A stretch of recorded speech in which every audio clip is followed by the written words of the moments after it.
গাড়ি। বিভূতিভূষণ বন্দ্যোপাধ্যায়। সবে বিছানা ছেড়ে উঠেছি। রোদ তখনও ভালো রকম ওঠেনি। খিড়কি দোরের জগডুমুর গাছটার মাথায় গোটা কতক শালিক পাখিতে কিচ কিচ ও ঝটাপটি বাঁধিয়েছে। আমি উঠে মনে মনে তোলপাড়া করছি যে কাল রাত্রের বাসি কলার বড়া, যা আমাদের জন্যে রান্নাঘরে ঝুলন্ত শিকায় বড় জামবাটিতে টাঙানো আছে, তা কোন অছিলায় মার কাছে চাওয়া যায়, বা মুখ ধোবার পূর্বে তা চাইতে গেলে সেটা শোভনীয় বা কতদূর হবে। এমন সময় আমাদের বাহির দরজার কাছে একটা ঠেলা গাড়ির ঘড় ঘড় শব্দ উঠল। সঙ্গে সঙ্গে মিষ্টি রিনরিনে গলায় ডাক শোনা গেল, টুনিদা, ও টুনি। অমনি আমার বৃদ্ধা জ্যাঠাইমা মারমুখী হয়ে কি একটা হাতে উঁচিয়ে ছুটে গেলেন। সকালবেলা জুটলে এসে, এখনো কাকপক্ষীর ঘুম ভাঙেনি, অমনি এলে ছেলেটাকে টুইয়ে বার করে নিয়ে যেতে। সকাল নেই, সন্ধে নেই, দুপুর নেই, সবসময় ঘর ঘর ঘর ঘর শব্দ। যাই দেখি একবার গাঙ্গুলির কাছে, বলি, ছেলেটাকে যে দিন নেই রাত নেই গাড়ি ঘর ঘর করে বেড়াতে দিচ্ছ, ওর পরকালটা যে ঝরঝরে হয়ে গেল। যা এখন যা, টুনি এখন যাবে না। গাড়ির ঘর ঘর সহ্যই হয় না বাপু, সব সময়। যা সব নিয়ে যা।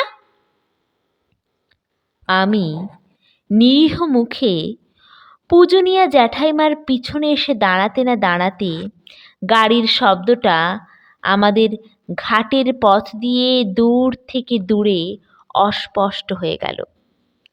তারপর হাত মুখ ধুতে গিয়ে খিড়কি দোরের কাছে মৃদু শব্দ কানে এলো, ও টুনিদা।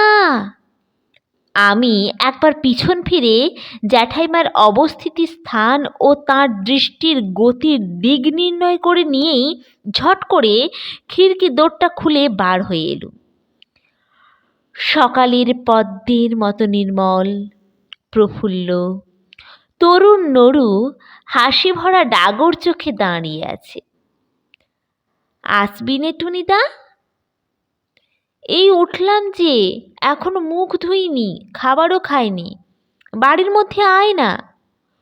নরু চোখের ইশারায় দেখিয়ে দিয়ে বললে, কোথায়? কিছু বলবে না জ্যাঠাইমা, আয় তুই। উত্থাপিত প্রস্তাবে সে মনে প্রাণে যোগ দিতে সক্ষম হলো না। তুই আয় মুখ ধুয়ে টুনিদা, আমি চালতি তলায় আছি গাড়ি নিয়ে। চড়বি তো টুনিদা? দুজনে মিলে পাড়ায় বেরিয়ে গেল। তেঁতুল তলায় খেলার জায়গায় খুব ভিড়। মুখুজ্জে পাড়ার কোন ছেলে আর বাকি নেই। নরু হাসি মুখে বললে, আয় পটুদা, নিতাইদা, আমি গাড়ি এনেছি, দেখ ঠিক সময়টা আসেনি। আয় চল। গাড়ি একা নরুই টানতে লাগলো। চড়ল সকলেই। পটু বললে, দুপুরবেলা আমাদের বাড়ি যাবি নরু? নরু ঘাড় নেড়ে অসম্মতি জানালে। পটু বললে, যাস তুই। সেদিন যে একেবারে কাকার সামনে গিয়ে পড়েছিলি, তা কি হবে? নরু বললে, আমি আর যাচ্ছি না তোমাদের বাড়ি পটুদা। তোমার কাকা সেদিন একেবারে মারতে বললে, রোজ রোজ গাড়ি ঠেলে বেড়ানো বার করছি। আমি না পালালে সেদিন মার খেতুম ঠিক, যদি এরপর গাড়ি কেড়ে রাখে। সেখান থেকে দুজনে গিয়ে পথের ধারে বড় জামতলার ছায়ায় বসে গল্প করলুম। রোজই কত গল্প হতো। এরপরে কে কি হবে তাই নিয়ে গল্প। খোকার অত ভবিষ্যৎ ভেবে দেখবার বয়স হয়নি। সে এরপরে কি হবে অত গুছিয়ে বলতে পারে না। খাপছাড়াভাবে উত্তর দেয়। বলে, সে নৌকোর মাঝির সর্দার হবে, রেলগাড়ির ইঞ্জিন চালাবে, স্টিমার যারা চালায় তাদের কি বলে তাও হতে চায়। আমি আমার সমবয়সী ছেলেদের তুলনায় একটু অকালপক্ষ। বললাম, আমি ভাই সাহেব ডাক্তার হব, মহকুমার হাকিম হব। অনেক বেলায় সে রৌদ্রে ঘুরে রাঙা মুখে বাড়ি ফিরত। বাবা যেদিকে বসে সেদিকে না গিয়ে চুপি চুপি অন্য দিক দিয়ে বাড়ি ঢোকে। মা বলতো, ওরে দুষ্টু, তুমি সেই বেরিয়েছ কোন সকালে, আর এই দুপুর ঘুরে গেল এখন তুমি। খোকা বলে, চুপ চুপ না, আমি তো ওদের বাড়ির জামতলায় চুপটি করে বসে বসে খেলা করছিলাম। আমি আর টুনিদা কোথাও তো যাইনি মা, সত্যি। কি জানি কেন ওকে বড় ভালোবাসতুম। গ্রামের সকল ছেলের চেয়ে এর মুখে চোখে কথায় কি মোহ যে ছিল। সারা দিনটির মধ্যে একবার অন্তত ওর সঙ্গে না দেখা করে পারতুম না। খোকাও আমার বাড়ি না হয়ে পাড়ার অন্য কোথাও বেরুতো না। এক একদিন আমাদের বাড়ির সামনের জামতলা দিয়ে সে গাড়ি ঠেলে নিয়ে বাড়ি ফিরে যায় দুপুরের আগে।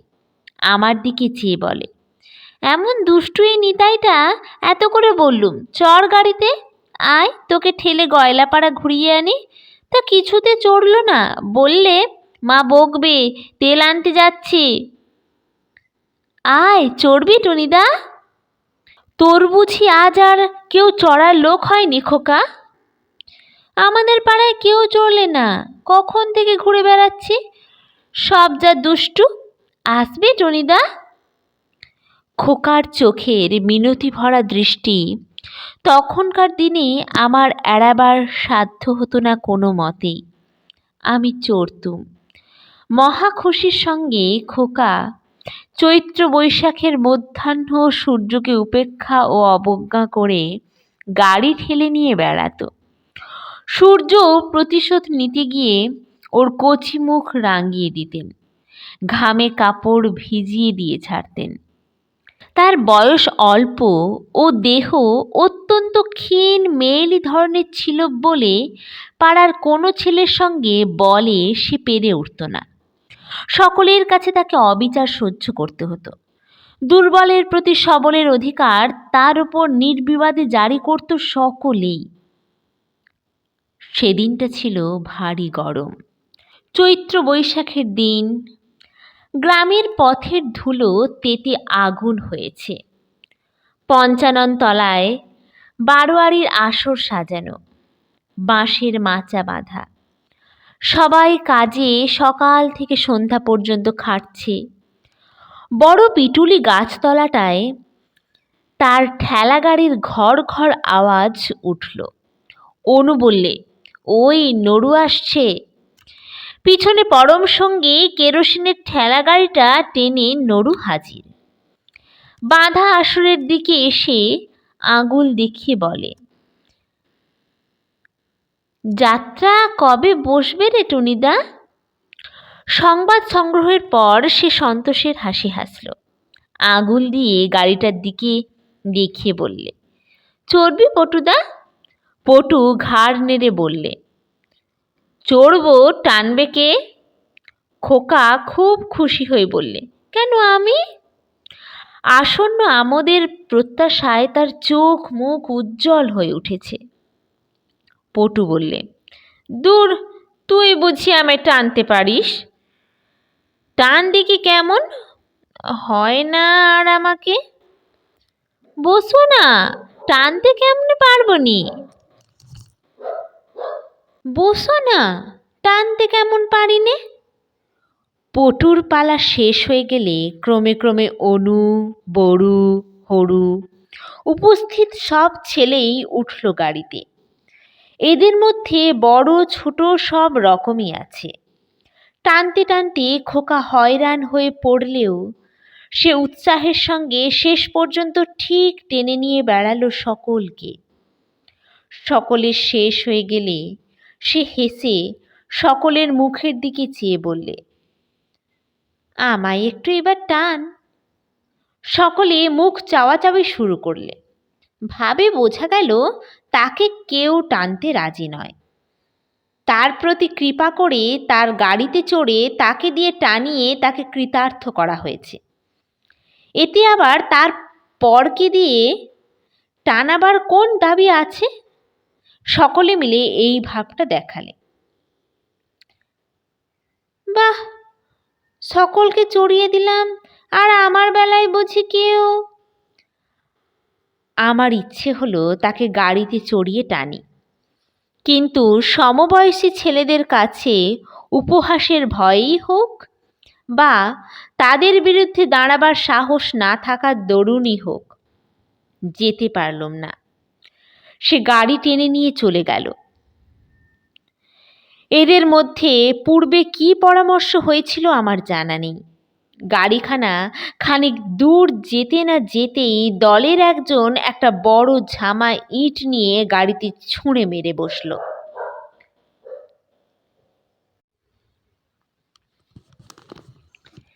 গাড়িখানার তলা তখনই মচমচ করে দেশলাইয়ের বাক্সের মতো ভেঙে গেল। খোকা পিছন ফিরে চেয়ে দেখে কেমন অবাক হয়ে গেল।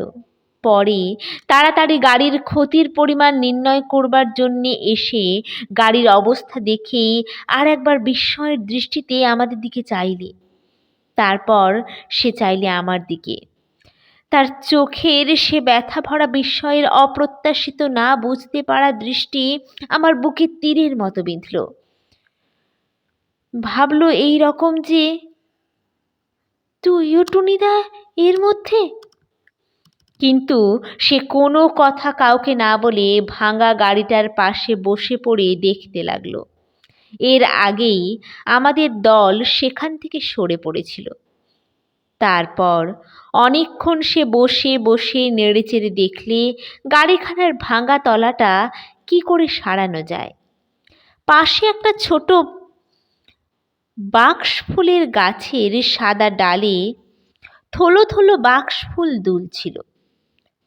তারই পাশে গাব ভেরেন্ডার ঝোপের ধারে সে গাড়িখানা রেখে খানিক বসে বসে পরে ঠেলে নিয়ে গেল। সারা রাত ভালো ঘুম হলো না। সকালে ওদের বাড়ি ছুটে গিয়ে যদি ভাব করে ফেলতুম তো বেশ হতো, কিন্তু কেমন বাঁধো বাঁধো ঠেকতে লাগলো। খোকা রোজ সকালে আসে, সেদিন এলো না। অভিমানে ভুল বুঝেছে। 2-3 দিন করে সপ্তাহ খানিক কেটে গেল।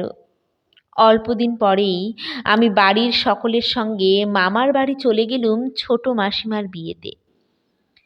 ফিরতে হয়ে গেল 8-10 মাস। খোকাকে ফিরে এসে আর দেখিনি। আগের পৌষ মাসে সে হুপিং কাশিতে মারা গিয়েছে। ফেরবার দিন 10 পরে একদিন ওদের বাড়ি গিয়েছিলাম। খোকার মা উঠানে কুল রৌদ্রে দিয়েছিল, তখন তুলছে। আমায় দেখে বললে, টুনি, তোরা দেশে এলি? আমি কোনো কথা বলবার আগেই তার মা হাউ হাউ করে কেঁদে উঠল। তবুও এসেছিস তুই টুনি? আর কি কেউ আসবে বাড়িতে? খোকা যে আমায় ফাঁকি দিয়ে চলে গিয়েছে রে। বস বস, বাতাবি নেবু পাকা ঘরে আছে, কেটে দেব, খাবি নুন দিয়ে? ওই পেকে পেকে থাকে, কেউ খায় না। খোকা কত খেত, খানা বসে বসে। শরতের অপরাহ্ন, নির্মেঘ নীল আকাশের তলায় অবসন্ন বৈকালের রৌদ্রে ডানা মেলে কি পাখি উড়ে চলেছে। কার্নিশ ভাঙা ছাদের ফাটলে কোথায় ঘুঘুর ঢাক। উঠানের ছায়া স্নিগ্ধ বাতাস শুকনো কুলের গন্ধে ভরপুর। খোকার সেই ঠেলা গাড়িখানা দেখলুম, কাঠের মাচার নিচে তোলা আছে, দড়িটা পর্যন্ত। অনেক দিন গাড়িটাতে কেউ হাতও দেয়নি। বহুকালের কথা হলেও আমি কিন্তু চোখ বুজে ভাবলেই দেখতে পাই, কতকাল আগেকার 8 বৎসরের সেই ছোট্ট খোকাটি ঠেলা গাড়িটা টেনে নিয়ে বেড়াচ্ছে। নির্জন দুপুর, ঘুঘুর ডাকের মধ্যে বাড়ি থেকে বেরিয়ে পালেদের জামরুল বাগানের ছায়ায় আমাদের বড় মাদার গাছটার তলাকার পথ দিয়ে রাঙা মুখে আশা ও আনন্দ ভরা উজ্জ্বল চোখে সে তার কেরোসিন কাঠের গাড়িখানা টেনে টেনে নিয়ে আসছে নারিকেল তলাবে, পটুদের বড় দোফলা আম গাছটার তলাবে। যেতে যেতে ক্রমে তার মূর্তি মাইতি পুকুরের মোড়ের পথে সুপারি গাছের সারির আড়ালে অদৃশ্য হয়ে যায়।